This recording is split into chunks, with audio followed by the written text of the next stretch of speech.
કોડિયાક નિષ્કલંક મહાદેવના સાનિધ્યમાં ભાદરવી અમાસના મેળાનો શુભારંભ। રાજ્ય કક્ષાના મત્સ્ય ઉદ્યોગ અને પશુપાલન મંત્રી પરસોત્તમભાઈ સોલંકીએ કોડિયાક નિષ્કલંક મહાદેવના દર્શન કરી ધન્યતા અનુભવી।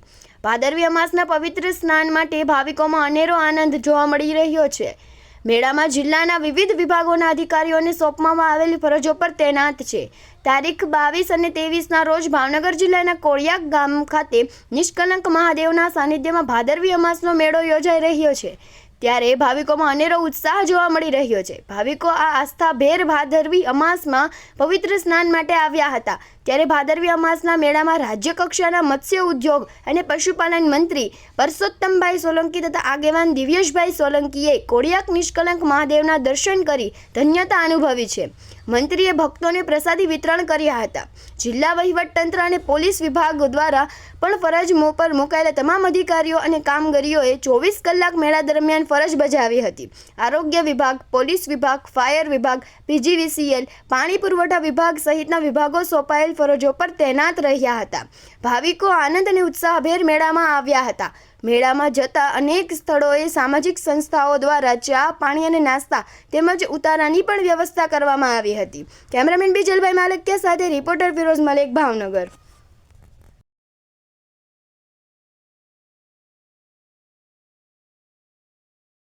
મારું નામ સરવૈયા સહદેવસિંહ છે। આ 500 વર્ષ પહેલાની જે પાંડવો વખતની સ્થાપના થયેલી છે, ત્યાં જેમ સમુદ્રમાં વરસાદનું પાણી જેમ ભરે છે, એ રીતે તે મહાદેવના ચરણોમાં આવવાથી માણસોના પાપ ધોવાય છે। અને 500 વર્ષથી આ સ્થાપના કરેલી છે। 5 પાંડવોની સ્થાપના છે। 5 પાંડવોની 5 લિંગો બનાવેલી છે। ભીમની લિંગ છે, બધાની લોકે પાંડવોની છે। એને 500 વર્ષ પહેલાનો ભાઈઓ પ્રત્યેની જે લડાઈ થયેલી એના પ્રત્યે બધા ગવાયેલા, એટલે એમ કે અમને પાપ લાગ્યું છે। પાપનું નિવારણ કરવા કૃષ્ણને પૂછ્યું તો કૃષ્ણ ભગવાને કીધું કે જે સમુદ્રમાં તમે જાઓ અને ગમે ત્યાં લોરી ધજા થઈ જાય ત્યાં તમે શિવની સ્થાપના કરજો, એટલે તમારા પાપમાંથી તમે મુક્ત થશો। અને રાજવી પરિવારની ધજા અહીંયા પહેલે પ્રથમ ચડે છે, પછી જ આ બધાને પ્રવેશ કરવા દે છે। આ 129મી ધજા છે અને આ બધા માણસો આવે છે, એના પાપ ધોવે છે અને ભગવાન એની રક્ષા કરે છે, અમને સુખ શાંતિ આપે છે અને આ માણસોના પાપ ધોવાય છે, સમજ્યા? એટલા માટે નિષ્કલંક મહાદેવ એનું નામ પાડ્યું છે। નિષ્કલંક મહાદેવનો કહેવાનો શું છે કે કલંક એનું મટી જાય એટલે એને નિષ્કલંક કહેવામાં આવે છે। આજે નિષ્કલંક મહાદેવના લગભગ 2 લાખની ઉપર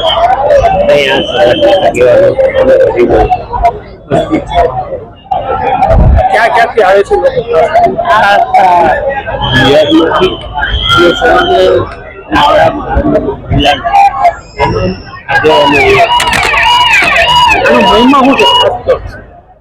મહિમા કઈ કહેવાય કેમ કે આની અંદર જેટલા આવશે સ્નાન કરશે એમને ભગવાન ખૂબ શક્તિ આપે, એવું અહીંયાના એક આગેવાનોનું કહેવું। આજે અંદાજિત ગઈકાલ રાત્રેથી આજ સવાર સુધી જોયાથી અને અમે જે પૂજ્ય મહંત જે નિષ્કલંક મહાદેવના છે એમને પૂછ્યું ત્યારે અંદાજિત 2 લાખ જેટલા શ્રદ્ધાળુઓ આજે નિષ્કલંક મહાદેવના દર્શન કરવા પધાર્યા છે।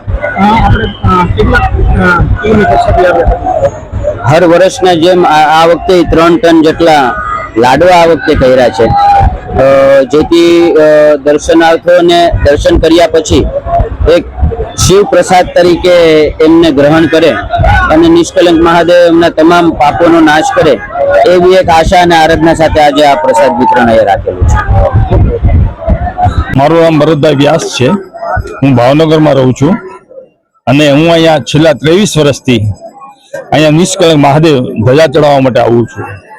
આ ધજાનો મહત્વ એ છે કે પાંડવોએ અહીંયા 5 લિંગની સ્થાપના કરી છે અને રાજવી પરિવાર તરફથી આ 129મી ધજા છે અને દર માસે સરવૈયા પરિવાર તરફથી અહીંયા ધજા ચડાવવામાં આવે છે અને અહીંયા સ્નાન કરવાથી દરેકના પાપમાંથી મુક્તિ મળે છે અને અહીંયા મોટું યાત્રાધામ છે। અહીંયા લાખો માણસો આવે છે।